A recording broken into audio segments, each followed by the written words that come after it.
Good morning, class. I remember as a child watching Julia Child's cooking show on PBS. Her food always looked amazing, and I didn't really know anything about her other than that she was really tall and spoke kind of funny and was trained in classic French cuisine. So when I went to my public library last week to search for a biography to read, I found one on her and I was instantly excited about it. The title of this book is Bon Appetit, The Delicious Life of Julia Child. She bubbled over with effervescence, spoke as if she had marbles in her mouth, and gleefully hammed it up in front of the camera. She joined a spy mission during World War II, and later moved to Paris and learned to cook. She wrote a classic French cookbook that still sells oodles of copies. She created and starred in a pioneering TV show loved by millions. How did a gangly girl from Pasadena do it? This is her story. Let me tell you some of the things that I learned from this book about Julia Child. She was born in Pasadena in 1912, and she's the oldest of three children. Her family was wealthy, and they had their own cook. She was a very tall girl and had very large feet. She went to a private school, but she never really took it seriously, especially her high school French class. She pretty much failed out of that. After college, she moved to New York to look for a job and ended up working for an advertising company for a while, but didn't enjoy the writing that she was doing. When World War II began, she moved to Washington, D.C. to enlist in the Army because women were encouraged to do that at that time, but she was told that she was too tall. So Julia went to work for the Office of Strategic Services, and it was sort of a spy agency.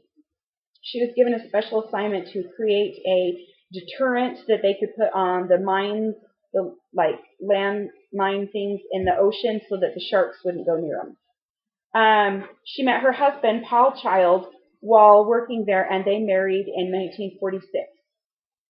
Paul got transferred to work for the embassy in Paris, and so they moved to Paris, and Julia fell in love with the food.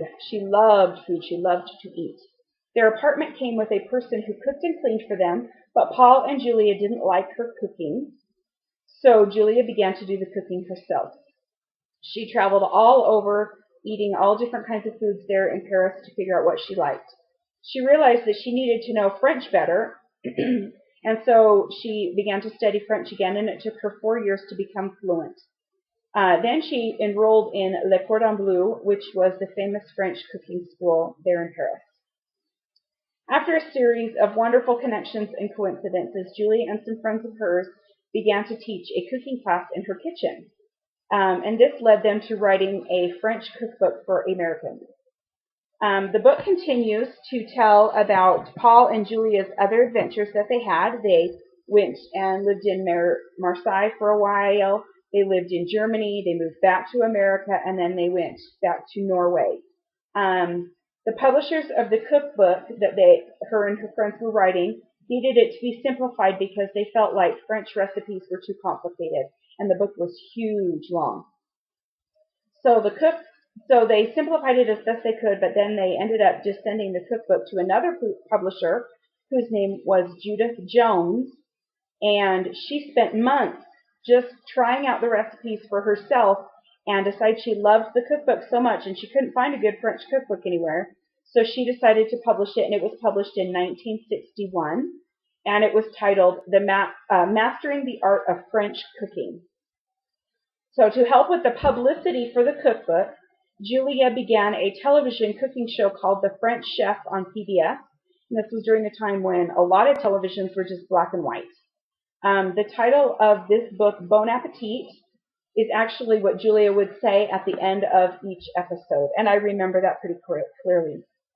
So this kind of brings us full circle about what I know about Julia and what I learned. This book fits the criteria of biographical nonfiction because it is nonfiction, it is true facts, and it is about someone.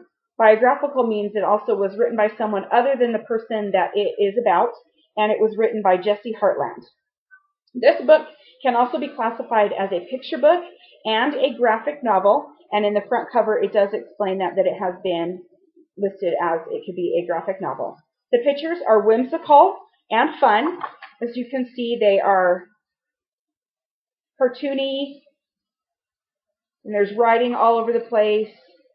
This shows how tall she was. The only thing that I didn't particularly like about this book was that it's rather busy. There are many words, and they don't really go in one direction to be read, so that's sort of distracting. This book has a suggested level of 3.2, so it is third grade, and I would definitely agree that a child would need to be at least 8 or 9 years old to understand some of the words used and to be able to navigate the creative way it's written. My 8-year-old daughter did like it a lot. She likes the pictures, and she was able to figure out the facts by just kind of looking all over the page. This book also includes one of Julia's recipes, which is for a dish called galantine. I don't know if I'm saying that right. And this last page, the back, shows some things, and then it shows the French word right next to it. I don't know if you can see that, but there's a fish and it says poisson. And so that's kind of fun. You can learn some French words by reading through that page. The book does have a bibliography at the end. I can find it. Right there is the list of all the books that the author used. And it's all where she got all her information. And as we learned from this week's reading lesson, it is important to have primary sources, and this is the list of the primary sources. I hope that you enjoyed this book and learning more, or I enjoyed this book and learning more about Julia Child, and I hope that you're able to learn something from my presentation, and have a great week.